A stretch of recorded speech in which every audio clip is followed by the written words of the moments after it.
మేడంని first time కలుస్తున్నాను. Kamesh గారిని కలిశాను. రవి గారితో నాకు చాలా ప్రత్యేకమైనటువంటి అనుబంధం ఉంది. నేను కొన్నాళ్ళ క్రితం ప్రతిధ్వని చేశాను, ఒక చర్చా వేదిక, చర్చా కార్యక్రమం టెలివిజన్. దానికి రవి గారు వస్తుండేవారు చాలా తరచుగా. కార్యక్రమం పేరు ప్రతిధ్వని. అది రోజు ఉండేది, డైలీ ప్రోగ్రామ్. ఒకరోజు రవి గారు దాన్ని ప్రతిదిన ధ్వని అన్నారు. అప్పటి నుంచి వారంటే చాలా అభిమానం. ఎస్ఐఆర్ గురించి చాలా జాగ్రత్తగా మాట్లాడుకోవాలి.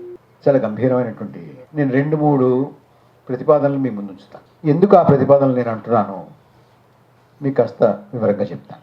ఒకటి, SIR it is an architecture of exclusion. Second, ఇది కేవలం ఎన్నికలకి మాత్రమే ముడిపడి ఉన్నటువంటి విషయం కాదు.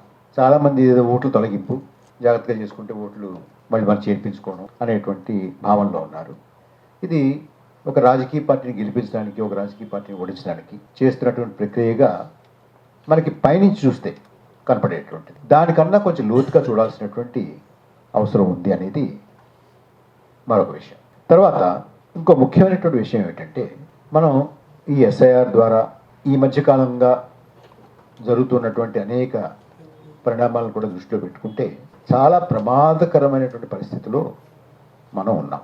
ఎంత ప్రమాదకరమైనటువంటి పరిస్థితిలో ఉన్నామనంటే, ఈ సమావేశం అయిన తర్వాత మనలో కొంతమంది లోపలికి వెళ్ళిపోయినా కూడా ఆశ్చర్యపోవాల్సినటువంటి అవసరం లేదు. ఇది నేను బాధ్యత రహితంగా ఏదో అలార్మిస్ట్గా చెప్తున్నానని మాత్రం దయచేసి అనుకోకండి. ఇది చాలా ముఖ్యమైనటువంటి గంభీరమైనటువంటి విషయం. మనం ఈ స్థితిని ఇలాగే కొనసాగించేలాగా చూస్తూ ఊరుకుంటే మళ్ళీ ఇలాంటి సమావేశాలు పెట్టుకోవడం అనేది సాధ్యం కాదు అని కూడా నేను మీకు మనవి చేయదలుచుకున్నాను. చాలామంది ఆశ్చర్యపోవచ్చు. ఆశ్చర్యపోవడానికి కారణాలు ఉన్నాయి. ఎందుకంటే ఇందాక మేడం చెప్పారు మనకి, జస్టిస్ రజనీ గారు, మనం ఎక్కడికి పోతుంది డెమోక్రసీ అనుకుంటున్నాం కూడా. ఎక్కడో వెనిజులాలో పోతుంది, చిలీలో పోతుంది, ఆఫ్రికాలో పోతుంది, మరో చోట పోతుంది, మనకి పోదు అనుకుంటూ ఉంటాం. నేను చిన్నప్పుడు అనుకునేవాడిని, మా ఊళ్ళో మా వీధిలోనో పక్క వీధిలోనో ఎవరో ఒకరు పోయేవారమ్మా. వాళ్ళ నాన్న పోతాడు, మా నాన్న పోడు. ఆయన నా క్లాస్మేట్ వాళ్ళ మావయ్య పోయాడు, మా మావయ్య పోతాడు, మా మావయ్య పోడు, వాళ్ళ మావయ్య పోయాడు, వాళ్ళ అమ్మ పోయింది, మా అమ్మ పోతుంది. మిగతా వాళ్ళకి జరుగుతుంది, మనకు జరగదు. లేదు, మనకు కూడా జరుగుతుంది అని మా నాన్న పోయినప్పుడు తెలిసింది నాకు. ఇవేవి చెప్పి రావండి. మనకి మహాభారతంలో ఒక చిన్న ఘట్టం ఉంది, యక్ష ప్రశ్నలు. మీరు వినే ఉంటారు, చాలా ప్రశ్నలు ఉంటాయి. మీకు కథ కూడా తెలుసు. ధర్మరాజుకి మంచినీళ్ళు కావాలని ఒక్కొక్కరు తమ్ముళ్ళు వెళ్తారు, ఎవడు తిరిగి రాడు, బలాఢ్యుడు. చివరికి ఎవరు రాకపోతే ఈయనే వెళ్తాడు. ఈయనే వెళ్తే కొలం దగ్గరికి, కొలను గట్టున ఈ 4 అన్నదమ్ములు పడిపోయి ఉంటారు, వీడు మూర్చిపోయారు. వీళ్ళని మూర్చిపోయేలా కొట్టినటువంటి ఎవడు, అంత బలవంతుడు ఎవడున్నాడు అని అటు ఇటు చూస్తుంటే ఒక యక్షుడు ప్రత్యక్షం. ఆ యక్షుడు అంటారు, ఇది నా చెరువు, ఇది వీళ్ళు నాతో చెప్పకుండా నీళ్ళు తాగడానికి, నీళ్ళు తీసుకెళ్ళడానికి వచ్చారు. నేను ఛాలెంజ్ చేశాను, యుద్ధం చేశాను, వాళ్ళు ఓడించాను, కింద పడ్డారు. సరే, నువ్వు వచ్చావు, నువ్వేదో పెద్ద మనిషిగా కనపడుతున్నావు, నువ్వు నేను అడిగినటువంటి ప్రశ్నలకు సమాధానాలు చెప్తే వీళ్ళని మళ్ళీ తీర్కునేలా చేసి నీతో పంపిస్తాను, నీళ్ళు కూడా తీసుకెళ్ళచ్చు నువ్వు, లేదంటే నీ గది కూడా ఇంతే అంటాడు. సరే అడగవయ్యా అంటాడు. మరి ధర్మరాజు చాలా జ్ఞానపురుషుడు కదా, అడిగిన వాటి అన్నిటికీ కూడా యక్షుడికి సంతృప్తికరంగా ఆయన సమాధానాలు చెప్తాడు. అందులో ఒక ప్రశ్న నా మనసులో నాటుకుపోయిందండి. ప్రపంచంలో అన్నిటికన్నా ఆశ్చర్యకరమైనటువంటిది ఏమిటి అని అడుగుతాడు. అడిగితే ధర్మరాజు దానికి సమాధానం చెప్తాడు. అహణి భూతాని గచ్చంతి యమాలయం శేషాస్థావరం ఇచ్చంతి కిమాశ్చర్యం అతః పరం. క్షణక్షణం మనుషులు చనిపోతే యమాలయానికి పోతూ ఉంటారు, కానీ ఉన్నవాళ్ళు మేము శాశ్వతం అనుకుంటూ ఉంటారు. ఇంతకన్నా ఆశ్చర్యకరమైనది నాకైతే ఏం కనపడలేదు అంటాడు. అంటే ఎక్కడో వెనిజులాలో పోతుంది, చిలీలో పోతుంది, నైజీరియాలో పోతుంది, మరో చోట పోతుంది, జర్మనీలో పోయింది, అక్కడ పోయింది, ఇక్కడ మనకైతే కాదు అనేటటువంటి ఒక మూఢనమ్మకం. దయచేసి దాన్ని మనం వదిలించుకోవాలి, ఇప్పటికైనా వదిలించుకోవాలి. ఎందుకంటే ఎస్ఐఆర్ వచ్చింది కాబట్టి. మొన్నటి వరకు ఏదో ధరలు పెరుగుతున్నాయి, నిరుద్యోగం పెరుగుతోంది, స్టాన్ స్వామిని అరెస్ట్ చేశారు, ఇంకోళ్ళని అరెస్ట్ చేశారు, వాళ్ళని పెట్టారు, ఉమర్ ఖాళీని పెట్టారు, మొన్న ఆయన వాంగ్చుక్ని పెట్టారు. ఇవన్నీ మనకు జరగదులేండి, ఇవన్నీ వాళ్ళకి జరుగుతుంటాయి. కానీ ఇప్పుడు ఇది సార్వత్రికం అయిపోయింది with SIR. I tell you why. ఎస్ఐఆర్ని ఎందుకు వ్యతిరేకిస్తున్నావు మనకి ఓటర్ లిస్ట్ క్లీన్గా ఉండాలి కదా, ఓటర్ లిస్టులో అవకతవకలు ఉండకూడదు కదా, ఓటర్ లిస్టులో చొరబాటుదారులు ఉండకూడదు కదా, విదేశీయులు ఉండకూడదు కదా, ఓటర్ లిస్టులో చనిపోయిన వాళ్ళు ఉండకూడదు కదా, ఓటర్ లిస్టులో ఇక్కడ లేనటువంటి వాళ్ళు ఉండకూడదు కదా, ఇక్కడ నుంచి వేరే చోటకి వలస వెళ్ళిపోయిన వాళ్ళు మరో నియోజకవర్గంలోనూ మరో రాష్ట్రంలోనూ ఉన్నటువంటి వాళ్ళు ఇక్కడ ఉండడానికి వీల్లేదు కదా, వీళ్ళని తీయాలి కదా, తీయాలి, ఖచ్చితంగా తీయాలి. అలాంటి వాళ్ళు ఎవరైనా ఉంటే ఖచ్చితంగా తీయాల్సిందే. ఎలక్షన్ కమిషన్ మనకి 4 కేటగిరీస్ చెప్పింది, మనం కూడా అందరికీ అంగీకరిస్తాం. అది it's called SAD, SADD, shifted, absentee, not here, ఇక్కడ షిఫ్ట్ అయ్యారు, అబ్సెంటీ, డెడ్ అండ్ డూప్లికేట్. ఒకే పేరు మీద ఉన్నటువంటి 4, 5, 6, 7, 10, 15 అలాంటివి ఉండకూడదు. వివరంగా ఖచ్చితంగా ఈ SAD అనేటటువంటి దాన్ని ఏరి పారేయాల్సిందే, no question. But is that happening? అంటే మనకి ఏదన్నా ఒక దాన్ని తీసుకొచ్చేటప్పుడు మనం ఏదైతే ఒప్పుకుంటామో మనకు ఆమోదయోగ్యంగా ఏముంటుందో అది చెప్పి మనల్ని ఒప్పించి ఇంకో రకమైనటువంటి కార్యక్రమం చేయడం మనం చూస్తూ ఉన్నాం. ఒకవేళ ఎలక్షన్ కమిషన్ ఆఫ్ ఇండియా నిజంగా నిజాయితీగా SADDని మాత్రమే ఓటర్ల జాబితాలోంచి తొలగించడానికి SIR చేపట్టామనంటే నాకు అభ్యంతరం లేదు, రవి గారికి అభ్యంతరం ఉండదు, రజనీ గారికి అభ్యంతరం ఉండదు, మా బాబు గారికి అభ్యంతరం అంతే కదండి. కామేష్ గారికి ఏం అభ్యంతరం ఉంటుంది ఇలా తీసేస్తున్నానంటే? కానీ అలా చేస్తున్నారా అనేది మనం వేసుకోవాల్సినటువంటి ప్రశ్న. ఇందాక మేడం చెప్పారు, నేను చూస్తుంటే ఇంతమంది తీసేసారు అని కనపడుతుంది కానీ ఇంతమందిని పెట్టారని అక్కడ కనపడలేదండి. అక్కడక్కడ పెట్టారమ్మా, ఎవరు వాళ్ళు తెలియదు, తీసేసిన వాళ్ళు ఎవరో కూడా మనకు చెప్పట్లేదు. కొంచెం కాస్తంత వివరంగా మనం మాట్లాడుకోవాలి. అసలు SIR అంటే ఏమిటి? SIRని ఇదివరకు ఎప్పుడైనా చేశారా? ఎలక్షన్ కమిషన్ ఏం చెప్తోందంటే 2003లో చేసాము, ఇదే కొత్త కాదు అంటున్నారు. మీరు చదివే ఉంటారు వార్తాపత్రికల్లో. ఇక్కడ చాలామంది 2003లో ఓటర్లుగా ఉన్నారు, 2004లో ఓటర్లుగా ఉన్నారు, అంత ముందు కూడా ఓటర్లుగా ఉన్నవాళ్ళు ఉన్నారు. మరి రవి గారే ఉన్నారు. మీకు ఎవరికైనా ఇక్కడే కాదు, దేశంలో ఎక్కడైనా ఎవరికైనా 2003లో ఇన్ని దస్తావేజులు భుజాన్ని వేసుకెళ్ళి నేను ఇక్కడ ఓటరుగా ఉండడానికి అర్హుణ్ణే అని ఏ కార్యాలయానికైనా వెళ్ళి తహసీల్దార్ ఆఫీస్కో, కలెక్టర్ ఆఫీస్కో, సబ్ కలెక్టర్ ఆఫీస్కో, RI దగ్గరకో, మరో దగ్గరకో వెళ్ళి ఫారాలు ఇచ్చినట్టు మీ ఎవరికైనా గుర్తుందా? ఎప్పుడైనా ఇచ్చారా? ఇవ్వలేదు కదా. నేను ఓటర్నే 2003లో 2004లో నేను ఇచ్చినట్టు గుర్తులేదు. కానీ నా ఓటు ఎవరు తొలగించలేదు. సో విచ్ మీన్స్ దట్ ఒకవేళ ఎప్పుడైనా జరిగి ఉన్నా కూడా దానికి దీనికి సంబంధం లేదు. This is a completely different exercise. What is this exercise? మామూలుగా ఎన్నికలు అయిపోయిన తర్వాత ఎన్నికలు పెట్టడానికి ముందో మామూలుగా రొటీన్గా SSR అనే ఒక ఎక్సర్సైజ్ జరుగుతుంది. సమ్మరీ రివిజన్ జరుగుతుంది. జరిగింది కూడా, ఇక్కడ జరిగింది, ఆంధ్రప్రదేశ్ దేశం అంతా జరుగుతుంది. పార్లమెంట్ ఎన్నికలు అయిపోయిన తర్వాత మనకి జూన్లో పార్లమెంట్ ఎన్నికలు అయిపోయినాయమ్మా.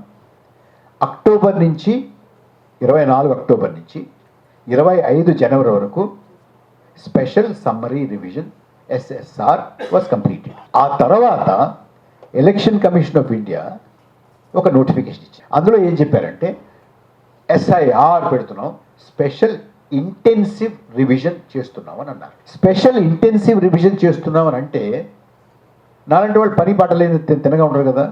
మాలాంటి వాడు ఒకడు అడిగారు, స్పెషల్ ఇంటెన్సివ్ రివిజన్ ఎందుకు చేస్తున్నారు, స్పెషల్ సమ్మరీ రివిజన్ అయిపోయింది కదా అని. దానికి ఎన్నికల సంఘం లిఖితపూర్వకంగా ఇచ్చినటువంటి సమాధానం ఏమిటంటే SSR అంత సంతృప్తికరంగా జరగలేదు, ఇంకా అనేక అవకతవకలు ఉన్నాయని మేము ఒక సంస్థతోటి చేయించినటువంటి అధ్యయనంలో తేలింది. వారు ఇంటెన్సివ్ రివిజన్ చేస్తే మంచిదని సిఫారసు చేస్తూ ఒక నివేదిక ఇచ్చారు.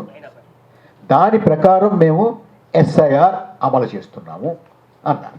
వెంటనే మీరు అధ్యయనం చేయమని అడిగినటువంటి సంస్థ ఎవరు, వారిచ్చినటువంటి నివేదిక కాపీ ఏది, వారిచ్చినటువంటి సిఫార్సులు ఏమిటి అని ఇంకొక RTI పడింది. దానికి ఇప్పటి వరకు మనం ఇక్కడ కూర్చుని మాట్లాడుకుంటున్నాము, ఇప్పటి వరకు ఏ రకమైనటువంటి సమాధానం ఎలక్షన్ కమిషన్ ఆఫ్ ఇండియా నుంచి లేదు. నాలాంటి వాళ్ళు ఆ సమాధానం లేకపోతే ఏమర్థం చేసుకుంటామంటే అసలు అలాంటి అధ్యయనమే జరగలేదు, అలాంటి నివేదిక ఏమీ లేదు, దాంట్లో ఏ సిఫార్సులు లేవు అని అర్థం చేసుకుంటే తప్ప ఇంతవరకైతే లేదు. ఇవాళకి సరిగ్గా వారం రోజుల క్రితం అంజలి భరద్వాజ్ గారని ఒక ఆర్టీఐ యాక్టివిస్ట్, ఆవిడ ఒక ఆర్టీఐ వేశారు.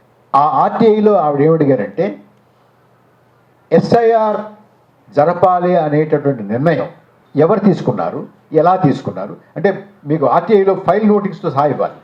దానికి principal secretary election commission of India వారు లిఖితపూర్వకంగా ఇచ్చినటువంటి సమాధానం ఏమిటంటే, ఎస్ఐఆర్ నిర్వహించాలి అనే నిర్ణయం ఎలక్షన్ కమిషన్ ఆఫ్ ఇండియా తీసుకోలేదు. Election commission of India has not decided to conduct special intensive revision. This was the written reply to the RTI by the Principal Secretary of the Election Commission of India. Therefore, the question is, SIR చేయాలి అనేటటువంటి నిర్ణయం ఎవరు తీసుకున్నారు? ఎన్నికల సంఘం తీసుకోలేదట. ఎన్నికల సంఘం దగ్గర ఒక నివేదిక లేదు, చేసామని చెప్పారు. ఆ నివేదిక ఏది, దాని కాపీ ఏది, ఎవరు చేశారు, ఏ సంస్థ చేసింది, వారు ఇచ్చినటువంటి సిఫార్సులు ఏమిటంటే ఇంతవరకు సమాధానం లేదు. పైగా మేము నిర్ణయం తీసుకోలేదు అని చెప్పారు. దేర్ఫోర్ వెరీ లాజికలీ ప్రొఫెసర్ గారు, the question arises, who took this decision? ఇది కొంచెం మీ మైండ్లో పార్క్ చేసి పెట్టండి పక్కన. Then what happened in Bihar? బిహార్లో బిహార్లో మొదలుపెట్టారు ఎన్నికలకు ముందు. ఎస్ఐఆర్ మొదలుపెట్టారు. ఎస్ఐఆర్ మొదలుపెట్టి ప్రక్రియ జరుగుతోంది. ఎన్నికల సంఘం ఇదివరకు రవి గారు వెళ్ళినా, నేను వెళ్ళినా, ఎవరు వెళ్ళినా కూడా ఎవరో ఒకళ్ళు కలిసేవాళ్ళు. మేము ఇచ్చేటువంటి నివేదికలో, మేము ఇచ్చేటువంటి ఫిర్యాదులో, మేము ఇచ్చేటువంటి విజ్ఞాపన పత్రాలు తీసుకునేటువంటి వాళ్ళు సంతకం పెట్టి తీసుకున్నామని మాకు అక్నాలజ్మెంట్ ఇచ్చేవాళ్ళు. ఇప్పుడు అదేం లేదండి, మానేశారు. ఎవ్వరూ మాట్లాడరు ఎలక్షన్ కమిషన్లో. ఎలక్షన్ కమిషన్లో మాట్లాడకపోగా ఆ గేట్లు కూడా తెరవరండి. నేను అంతకుముందు చాలాసార్లు ఎలక్షన్ కమిషన్కి వెళ్ళాను నేను, ఇప్పుడు అన్న కుదరదు. ఎన్నికల సంఘం గేటు ముందు, నిర్వాచన సదనం గేటు ముందు జస్టిస్ గారు, ఆ గేట్ దగ్గర సెంట్రీస్ ఉంటారు కదా, వాళ్ళ దగ్గర ఒక కన్నం ఉంటుంది. ఆ కన్నంలో మనం ఇలాంటి కాగితం పట్టుకెళ్ళి ఇలా పెట్టామనుకోండి, లోపల మనం ఆ కాగితం లాక్కున్నాడు తెలిస్తే మనం చేయి వెనక్కి తీసుకుంటే ఆ విజ్ఞాపన పత్రం ఇచ్చినట్లు లెక్క అనమాట. నేను హాస్యానికి చెప్పట్లా, దిస్ ఈస్ ద ట్రూత్. వాళ్ళు, రవి గారికి తెలుసు, సోర్సెస్ అంటారు. వాళ్ళు డైరెక్ట్గా చెప్పడానికి ఇష్టం లేకపోతే సోర్సెస్ ద్వారా లీక్ చేస్తుంటారు. పత్రికల్లో ఉన్నటువంటి చాలామంది తెలుసు. సోర్సెస్ ఏం చెప్తూ వచ్చాయంటే, ఎస్ఎస్ఆర్లో కొన్ని వేల మంది, వందల మంది, లక్షల మంది చొరబాటుదారులను పట్టుకున్నారు, తీసేస్తున్నారు వాళ్ళందరూ ఓట్లు అంటూ వార్తలు వచ్చాయి. Sources in election commission set, sources in election commission set. ఎన్నికల సంఘం యొక్క భోగట్ట, ఏమంటారంటే ఇప్పుడు భోగట్ట అంటున్నారా, మరి సరే భోగట్ట మాట అంటూ వచ్చేవాళ్ళు. 65 లక్షల మందిని తీసేసేవారంటే కొంతమంది కోర్టుకి వెళ్ళారు. అడిగారు ముందు, ఎవరు వాళ్ళు, తీసేసిన వాళ్ళ పేర్లు ఏమిటని అడిగారు. చెప్పవాలి. కోర్టుకి వెళ్ళారు. కోర్టు అడిగింది, ఎవరో చెప్పచ్చు కదా అని. చెప్పాల్సిన అవసరం లేదన్నారు. మళ్ళీ అన్నారు, మళ్ళీ అడిగితే మళ్ళీ అన్నారు, మళ్ళీ అడిగితే మళ్ళీ అన్నారు. 7 సార్లు 8 సార్లు మేము చెప్పం అంటే ఎందుకో మరి ఆ వేళ ఏ కళ్ళ ఉందో సుప్రీంకోర్టు, ఏమైనా సరే పట్టుబట్టి చెప్పండి అన్నారు. చెప్పండి అంటే చివరికి చెప్పడానికి ఒప్పుకున్నారు. కానీ ఎవరు పడితే వాళ్ళు ఎవరిని తీసేశారో తెలుసుకోవడానికి వీలు లేకుండా ఏ బూత్లో ఎవరిని తొలగించారో ఆ బూత్లోనే అక్కడే ఆ బూత్ దగ్గరే ఒక లిస్ట్ పెట్టారు. అంటే పక్క బూత్ వాడికి ఆ పక్క బూత్లో ఎవరు తీసారో తెలియదు. అయినా కూడా పట్టువదలని విక్రమార్కుల్లాగా కొంతమంది ఈ అన్ని బూత్ల దగ్గర అన్ని సేకరించి ఒక కన్సాలిడేట్ చేసి లిస్టు 65 లక్షల పేర్లు తీసుకుని ఒక పట్టిక తయారు చేశారండి. పట్టిక తయారు చేసి అందులో చనిపోయిన వారు అన్న వారిలోంచి కొంతమంది తీసుకొచ్చి సుప్రీంకోర్టులో ఉంచోబెట్టి, ఏమంటే మేము చనిపోయామని చెప్పి ఓట్లు తీస్తే మేము ఇక్కడే ఉన్నాం అన్నారు. So D out. చొరబాటుదారులు అని అంటే చొరబాటుదారులు బంగ్లాదేశ్ నుంచి వచ్చారు, ఇక్కడి నుంచి వచ్చారు, అక్కడి నుంచి వచ్చారు అని అంటే ఆ 65 లక్షల పేర్లలోనూ ఎవరి పేరు ఎదురుగుండా కూడా వీరు విదేశీయులు అంచేత వీరు ఓటు తొలగించడమైంది అనే కారణం ఎక్కడా కూడా లేదు. So there is nobody who is a foreigner. Then ఈ పత్రికల్లో వస్తున్నటువంటి లీక్స్ ఉన్నాయే, సోర్సెస్ లీక్స్, ఎంతమంది బంగ్లాదేశ్ ముస్లింలు అది ఇది అని అంటున్నారు కదా. సో దాని సంగతి చూద్దాం. కొంచెం కాస్తంత మీకు 2-3 అంకెలు చెప్తాను, ఏమనుకోకండి.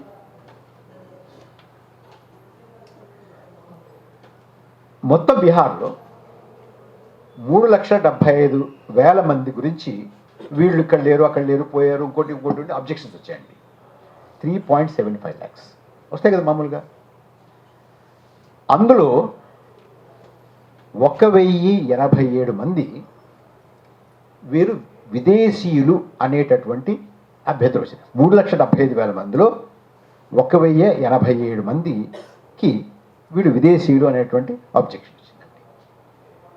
ఇప్పుడు ఎవడో రాస్తాడు, దాన్ని కాస్త ప్రిలిమినరీగా పరిశీలించి స్వీకరించే ఉంటాయి కదా.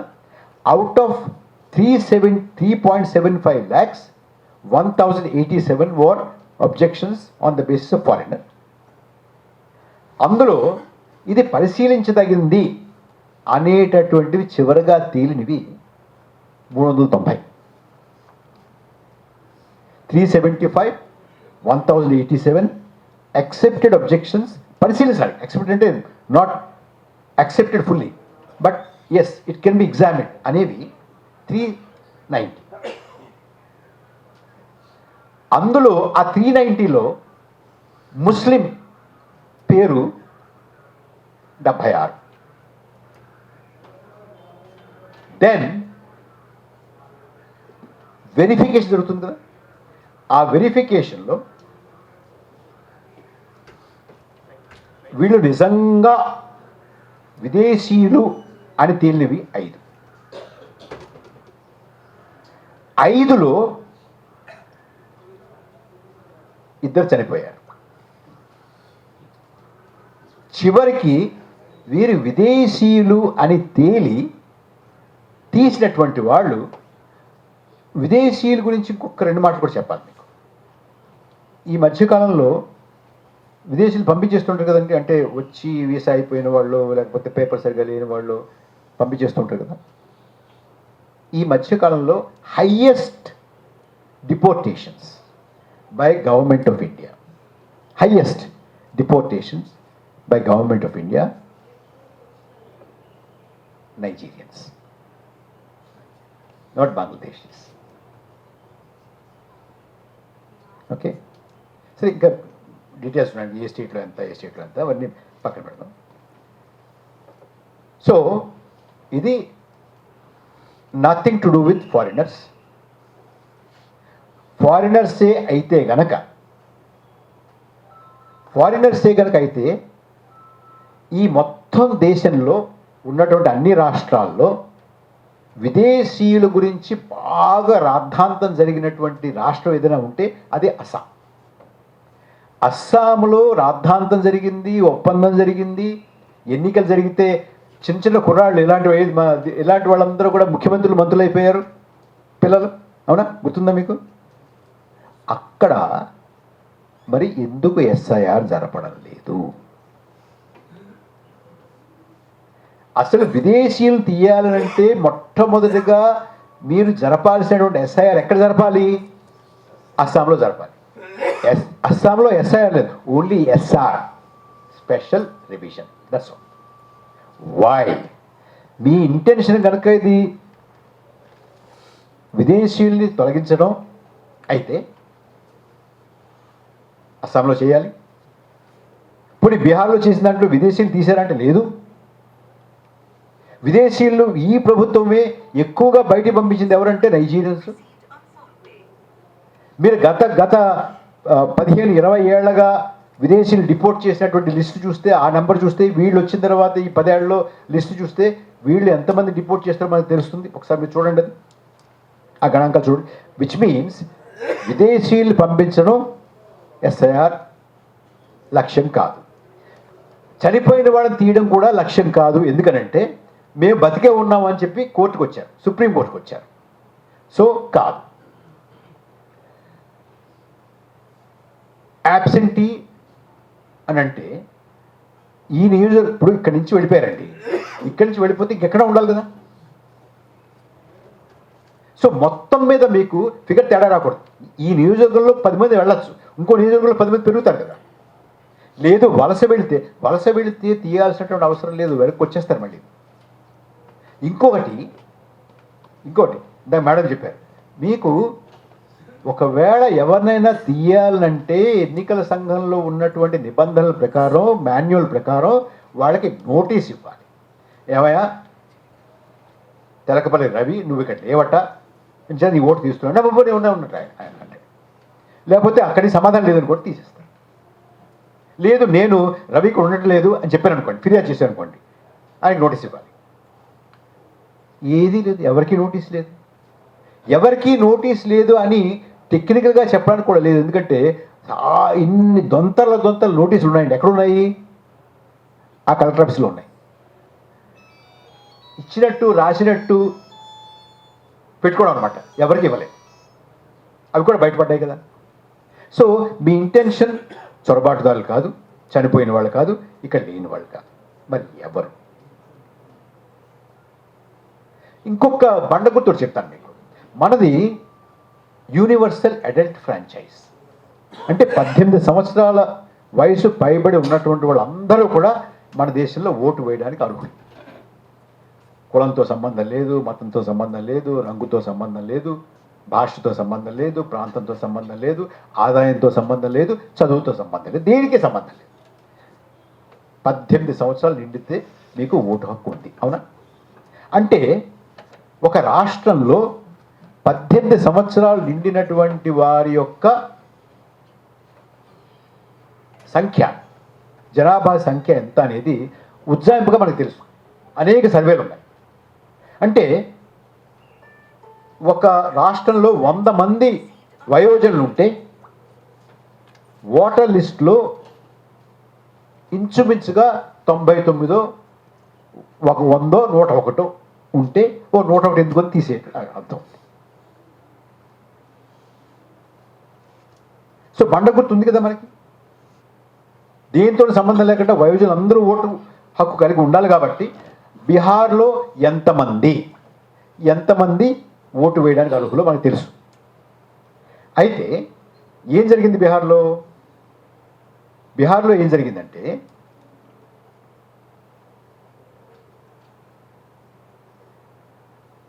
ఈ లెక్క ప్రకారం వయోజనులు బీహార్లో 8.22 crores, 8,22,00,000 వయోజనులు అండి. ఆ వేళకే అంతమందికి ఓట్లు లేకుండా కొంతమంది పట్టించుకోలేదో, వేయలేదో, చేరలేదో, చేర్పించలేదో, ఏంటో కారణం తెలియదు. కానీ ఒక 35 లక్షల మంది తక్కువ ఆవేళ. ఇది ఎస్ఐఆర్ ముందే 7.79 crores, 7,79,00,000 మంది మాత్రమే ఓటర్ లిస్టులో ఉన్నారు.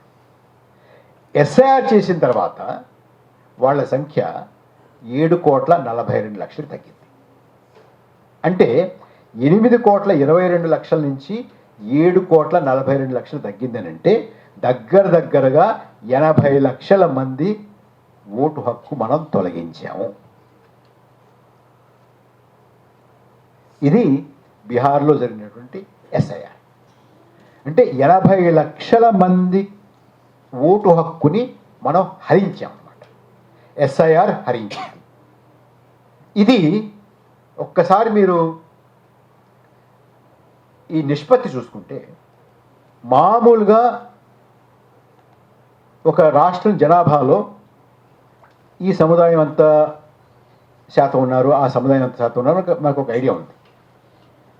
ముస్లింలు 17% ఉంటే ముస్లిం జనాభా ఓటు హక్కు తొలగించబడినటువంటి వారి శాతం 25. 25% Muslim population was deleted from the voters list. అది ఆ తర్వాత సప్లిమెంటరీగా మళ్ళీ కోర్టుకి వెళ్ళిన తర్వాత 67 అంటే కొంతమంది తీసి కొంతమంది పెట్టి అన్నీ చేసుకుంటూ వచ్చారు కదా.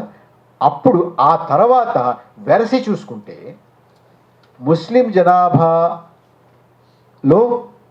ఓటు హక్కు తొలగించబడినటువంటి వారి శాతం 33% of Muslim voters were deleted from the voters list. Women ఇంచుమించుగా సగం ఉండాలి కదండి.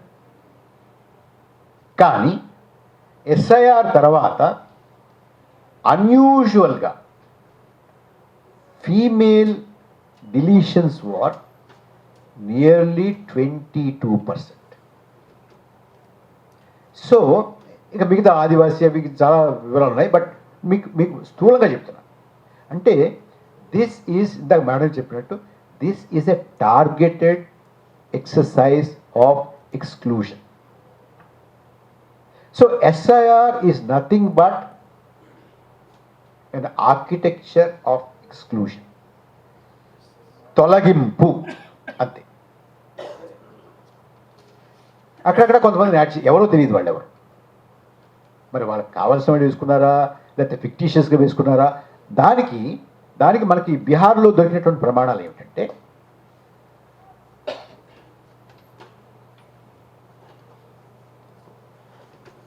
ఒకే ఇంటి నంబర్ మీద 509 ఓట్లు, 509.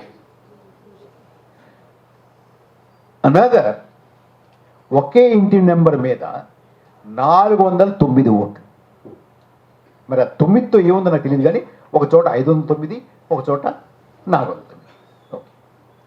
అసలు ఏమిటిది 509 మంది ఉండేటువంటి ఇల్లు ఎలా ఉంటుంది అని కొంతమంది పాత్రికేయులు వెళ్ళారు, ఆశ్చర్యపోయారు. ఇల్లు లేదు, అది ఇంత ఇంత ఇంత ఇంత తర్వాత 509 మంది పట్టే ఇల్లు ఎలా ఉంటుంది చూద్దాం వెళ్తే అది ఇల్లే లేదండి అక్కడ. మీరు చూశారు, చాలా వార్తల్లో చాలా పత్రికల్లో వచ్చాయి. చాలామంది తండ్రి పేరు కానీ భర్త పేరు కానీ ABCDF ఉన్నాయి. ఎవరు వాళ్ళు మనకు తెలియదు. ఇక ABCDF కొట్టి కొట్టి కొట్టి అలసిపోయి ఆ కొట్టేవాళ్ళు తండ్రి పేరు కానీ భర్త పేరు కానీ అంటే ఎలక్షన్ కమిషన్ ఆఫ్ ఇండియా కూడా రాశారు. ఎలక్షన్ కమిషన్ ఆఫ్ ఇండియా తండ్రి కానీ భర్త కానీ ABCDF అయిపోయింది. బ్రెజిల్లో ఉన్నటువంటి ఒక పాప్ స్టార్ మోడల్ ఆవిడ కూడా మనకు ఓటర్గా ఉన్నారు. 25 చోట్ల ఉన్నారు ఆవిడ. సో ఇలాంటి వాళ్ళందరినీ కూడా పెట్టారండి, పెట్టారు. అది వాళ్ళు ఎవరో మనకు తెలియదు కానీ పెట్టారు. సో దీనివల్ల ఏం జరిగింది ఎట్లా జరిగింది అనేది పక్కన పెడదాం కాసేపు. ఒక కథనం అయితే బీహార్ ఎన్నికల్లో 75 స్థానాలు ఇటు నుంచి అటు మారాయని చెప్తున్నారు. నేను అందులోకి వెళ్ళదలుచుకోలేదు. అప్పుడు చాలామంది ఏంటి ఎస్ఐఆర్ గురించి ప్రచారం చేస్తూ ఉంటే, ప్రతిపక్షం ప్రచారం చేస్తూ ఉంటే ఓటు అధికార యాత్ర చేస్తే ఇన్ని లక్షల మంది వచ్చారు కదా, మరి ఇన్ని లక్షల మంది వస్తే ఓడిపోయారేమిటి అన్న. అంటే నేను చెప్పాను, అసలు ఓట్లు తీసేసిన తర్వాత వీళ్ళు వీళ్ళు వీళ్ళు వీళ్ళు వీళ్ళు మాకు వేస్తారు అని నమ్మకంతో మీ అందరి ఓట్లు పెట్టుకున్నా కూడా ఒక 25 సీట్లు వాళ్ళు గెలిచారంటే అది గొప్ప విషయం అని చెప్పాను నేను. నా వాళ్ళే అని పెట్టుకుంటే మరి తీసుకెళ్ళి రవి గారికి వేసారు వీళ్ళు అని. అసలు ప్రతిపక్షానికి 23 సీట్లు రావడమే గొప్ప, ఓడిపోకపోవడం పక్కన పెడదామని. That is the situation they. 75 సీట్లు ఇట్టించట్టు మారయ్యన్న. సరే, అయితే అది కూడా నాకు పెద్దగా కలవరపాటు కలిగించేటటువంటి విషయం కాదు. ఒకళ్ళు నెగ్గుతారు, ఒకళ్ళు ఓడతారు, అది పక్కన పెడతాం కాసేపు. పాయింట్ అది కాదు. పాయింట్ ఏంటంటే ఎందుకు జరుగుతోంది? కేవలం ఒక పార్టీ నెగ్గించడం జరుగుతుందా? ఇప్పుడు మనకు అలా అనిపించవచ్చు, ఇది ఒకరికి అనుకూలంగా ఉంది కాబట్టి ఒక పార్టీ నెగ్గించడం చేస్తున్నారు అనుకోవచ్చు. కానీ దీనికన్నా చాలా లోతైనటువంటి రెండు విషయాలను మీ ముందు ఉంచుతాను. ఒకటి, ఇప్పటివరకు మనకు తెలిసినటువంటి ప్రజాస్వామ్యం, ఇందా మేడం గారు చెప్పారు చూడండి, మనకి ప్రజాస్వామ్యం ఇక్కడే ఉంటుంది అక్కడ పోతుంది అనుకున్నామని. ఇప్పటివరకు మనకు తెలిసినటువంటి ప్రజాస్వామ్యం ఏమిటంటే ఓటర్లు ప్రభుత్వంలో ఎవరు ఉండాలి అని నిర్ణయిస్తూ వచ్చాం మనం, అంతేనా? ఇప్పుడు ప్రభుత్వం ఓటర్లకు ఎవరు ఉండాలి అని నిర్ణయిస్తోందండి. This is a new pattern of democracy. ఆ స్టేజ్లో ఎంటర్ అయ్యాం మనం. ఒకటి.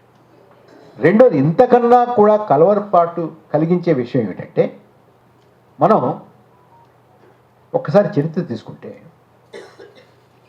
నేషన్ స్టేట్స్ ఏర్పడినప్పుడు నేషన్ అంటే ఏమిటి, ఇందులో ఎవరు సభ్యులుగా ఉండాలి అనేది చాలా పెద్ద ప్రశ్న. అది 1648లో యూరోప్లో ట్రీటీ ఆఫ్ వెస్ట్ఫేలియా అయిన తర్వాత నేషన్ స్టేట్స్ ఏర్పడినప్పుడు పెద్ద ప్రశ్న ఏమిటంటే, ప్రతి నేషన్ ముందు, ఆ తర్వాత అక్కడి నుంచి ఏ దేశానికి స్వాతంత్రం వచ్చినా, ఎవరికి ఇక్కడ నేషన్ స్టేట్ ఏర్పాటు చేసే ప్రయత్నం జరిగినా కూడా the first ever question before the leadership of the nation is who are the members. ఇక్కడ ఎవరు ఉండాలి? మన మతం వారు ఉండాలా, మన భాష వారు ఉండాలా, మన సంస్కృతి వారు ఉండాలా, మన రంగు వారు ఉండాలా, మన జాతి వారు ఉండాలా, వీళ్ళే ఉండాలి, మన వాళ్ళే ఉండాలి అనే ప్రాతిపదిక మీద జాతీయ రాజ్యాలు ఏర్పడ్డాయి, నేషన్ స్టేట్స్ ఏర్పడ్డాయి. ఎవ్రీవేర్ వీళ్ళే ఉండాలి, మిగతా వాళ్ళు ఉండకూడదు. ఏం చేయాలి? వాళ్ళని బయటికి గెంటేయాలి. బయటికి గెంటేయడం సాధ్యం కాకపోతే చంపేశారు కూడా.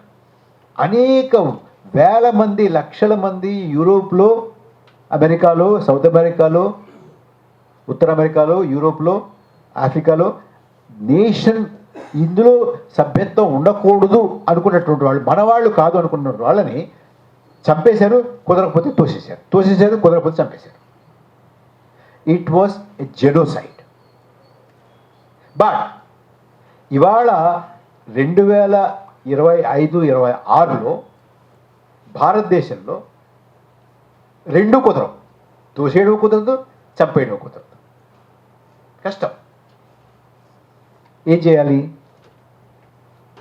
చేయాలంటే ఆధునిక యుగంలో ఒక మనిషి, ఒక వ్యక్తి, నువ్వు మా పొలిటికల్ సొసైటీలో, మా రాజకీయ సమూహంలో మీరు సభ్యుడిగా ఉండకూడదు అని నిర్ణయిస్తే, you don't have to kill them, you don't have to push them out, you simply remove their vote. So it is not a murder of citizen, it is a murder of citizenship. పౌరుణ్ణి హత్య చేయడం కాదు, పౌరసత్వాన్ని హత్య చేయడం. పౌరసత్వాన్ని హత్య చేయడం అంటే voting తీసేయడం. Voting తీసేస్తే మనం పౌరులం కానే కాదు. అవునా? ఏమండి, ఒక్క ప్రశ్న అడుగుతాను. మనందరం కలిసి ఒక వీధిలో ఉన్నామండి, మన ఎవరికి ఓటు హక్కు లేదు. మన వీధిలోకి ఎవరైనా రాజకీయ నాయకుడు దండం పెట్టుకుంటూ వస్తాడా? మనకి నాళా ఇస్తాడా? రోడ్డు వేస్తాడా? కరెంటు ఇస్తాడా? ఇల్లు శాంక్షన్ చేస్తాడా? చెప్పండి. So you are completely out from the participation of the political society. మీకు వాయిస్ లేదు, మీ మాట వినాల్సినటువంటి అవసరం లేదు, మీకు జవాబు చెప్పాల్సినటువంటి అవసరం లేదు, మీకు ఏ సదుపాయం కల్పించాల్సినటువంటి అవసరం లేదు. మీరు మా రాజ్యంలో సభ్యులు కాదు. పడి ఉండండి, ఉంటారా ఉండండి, కానీ పొండి, మీకు దేశం ఉంది అక్కడ. అది SIR. SIR is nothing but a bloodless political genocide. దీన్ని ఎన్నికలతో మాత్రం ముడిపెట్టి కేవలం అంతటితోనే మాత్రం చూడకండి దయచేసి. ఇది రక్తపాతం లేనటువంటి రాజకీయ నరమేధం, nothing less. Please don't see this as favoring one party or the other. No, it is favoring one ideology. అంటే ఇవాళ మీకు ఒక పార్టీకి అనుకూలంగా అనిపించవచ్చు, కానీ it won't stop there. Because రేపు ఎస్ఐఆర్ జరిగిన తర్వాత, ఇది మొత్తం దేశమంతా జరిగిపోయిన తర్వాత వీళ్ళు మన రాజకీయ సమూహంలో సభ్యులు కాదు, వీళ్ళకి ఓటు లేదు అనుకున్నప్పుడు కేవలం ఒక పార్టీ కాదు, ఏ పార్టీ కూడా వాళ్ళ దగ్గరికి వెళ్ళదు. అవునా? వెళ్ళాల్సిన అవసరం లేదు. సో మొత్తం దేశం యొక్క సామాజిక రాజకీయ స్వరూపాన్నే పూర్తిగా మార్చేసేటటువంటి ప్రక్రియ ఎస్ఐఆర్. ఆ తర్వాత ఇది పూర్తిగా జరిగిపోయిన తర్వాత అది కమ్యూనిస్ట్ కావచ్చు, కాంగ్రెస్ కావచ్చు, స్వతంత్రం కావచ్చు, మరొకటి కావచ్చు, ఏ పార్టీ అయినా వీళ్ళ ఓట్ల కోసమే కృషి చేయాలి తప్ప వాళ్ళ ఓట్ల గురించి పట్టించుకోవాల్సినటువంటి అవసరం లేదు. అంతేనా? విచ్ మీన్స్ అప్పుడు ఎన్నికల్లో అవకతవకలు ఉండకుండా చూసుకోవచ్చు, ఎక్కువ ఖర్చు పెట్టకుండా చూసుకోవచ్చు, సంస్కరణలు తీసుకురావచ్చు, 5 గంటలకే ప్రచారం కట్టేయాలంటే కట్టేయచ్చు, అన్నీ చేసుకోవచ్చు. కానీ మీ రాజకీయ సమూహంలో, మీ రాజకీయ సంఘంలో వాళ్ళు సభ్యులు కానప్పుడు అది ఎంత మిరిమిట్ట కొలిపేటటువంటి డెమోక్రసీ అయినా కూడా డెమోక్రసీ కానేరదు. ఇప్పుడు ఇజ్రాయెల్లో జ్యూస్ తప్ప మిగతా వాళ్ళకి ఓటు లేదు. ఏ పార్టీ అయినా కూడా వాళ్ళ గురించే మాట్లాడాలి, మిగతా వాళ్ళ గురించి మాట్లాడడం కుదరదు, నెక్కరు. అది పర్ఫెక్ట్ డెమోక్రసీ కావచ్చు, ఖర్చులు తక్కువ ఉండొచ్చు, కాలినడకనే ప్రచారం చేయొచ్చు, ఎలక్ట్రల్ బాండ్స్ లేకపోవచ్చు, అర్ధరాత్రి 10 గంటలు దాటిన తర్వాత 9 గంటలు దాటిన తర్వాత మైకులు పెట్టకపోవచ్చు, అన్నీ చక్కగా అన్నీ సరిగ్గా జరగచ్చు. కానీ is that a democracy? It is not. South Africa కేవలం తెల్లవాళ్ళకి మాత్రమే ఓటు ఉంటే అది ఎంత పర్ఫెక్ట్గా కండక్ట్ చేసినా కూడా ఓటింగ్ కండక్ట్ చేయొచ్చు, కౌంటింగ్ కండక్ట్ చేయొచ్చు, ఇక్కడలాగా అవకతవక లేకపోవచ్చు, కానీ అది డెమోక్రసీ అనిపించుకుంటుందా? కాదు. సో అలాంటి నమూనా, సౌత్ ఆఫ్రికా నమూనా, ఇజ్రాయెల్ నమూనా తీసుకొచ్చి మన దేశంలో ప్రవేశపెట్టేటటువంటి ప్రక్రియే special intensive revision, nothing less than a political bloodless genocide. Please understand this. దీన్ని మనం అంతకన్నా తక్కువగా మాత్రం దయచేసి అంచనా వేయొద్దు. ఇక ఇప్పుడు ఏం జరగబోతోందంటే ఇవాళ ఉన్నటువంటి పరిస్థితుల్లో ఎస్ఐఆర్లో ఇవాళ ఉన్న పరిస్థితుల్లో ఉత్తరప్రదేశ్లో 2,93,00,000 మంది తీసేయబడ్డానికి సిద్ధంగా ఉన్నారు. 2.93 crores, which is close to 3 crores. తమిళనాడులో 93 లక్షల మంది తొలగించబడడానికి సిద్ధంగా ఉన్నారు. గుజరాత్లో 72 లక్షల మంది తొలగించబడడానికి సిద్ధంగా ఉన్నారు. వెస్ట్ బెంగాల్లో 58 లక్షల మంది తొలగించబడడానికి సిద్ధంగా ఉన్నారు. రాజస్థాన్లో 43 లక్షల మంది తొలగించబడడానికి సిద్ధంగా ఉన్నారు. మధ్యప్రదేశ్లో 30 లక్షల మంది తొలగించబడడానికి సిద్ధంగా ఉన్నారు. ఛత్తీస్గఢ్లో 28 లక్షల మంది తొలగించబడడానికి సిద్ధంగా ఉన్నారు.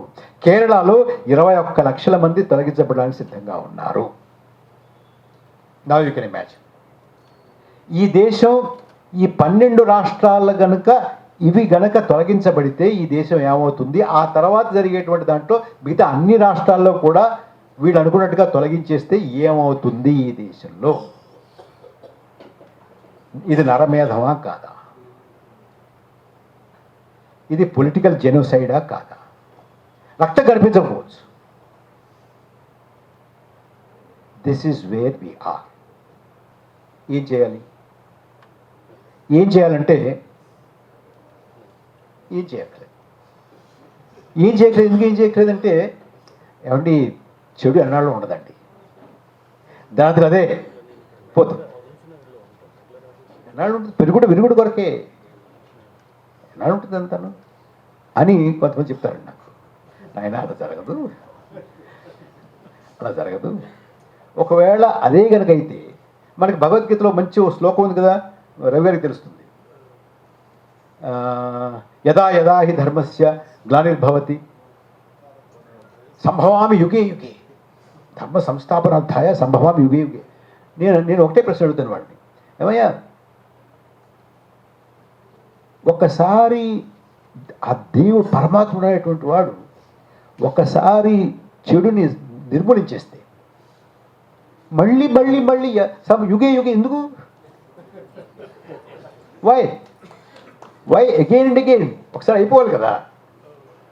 సో అవ్వదు.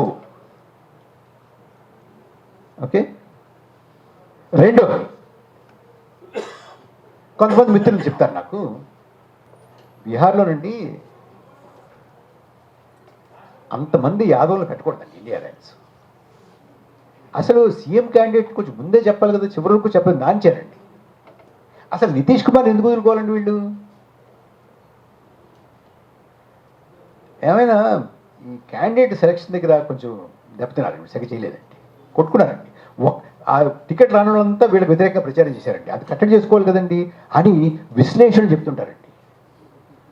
ఎలా విశ్లేషణ చెప్తారంటే రవి గారు, మన క్రికెట్ మ్యాచ్ చూస్తుంటాం, బ్యాటింగ్ ఆర్డర్ సరిగా లేదండి, ఇది ఫాస్ట్ బౌలింగ్ పిచ్లో తీసుకొచ్చి బౌలర్ని పెట్టేయండి, స్పిన్నర్ని పెట్టేయంటండి అంటే అది మనకు సంబంధం లేనిది. అది వాళ్ళు ఏదో ఆడుతున్నారు, మనం ఏదో పాప్కార్న్ తిట్టి చూస్తున్నాం.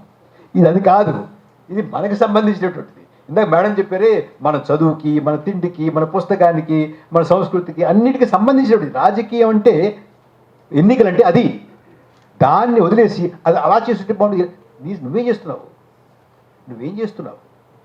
You are not any more a spectator, you are a player.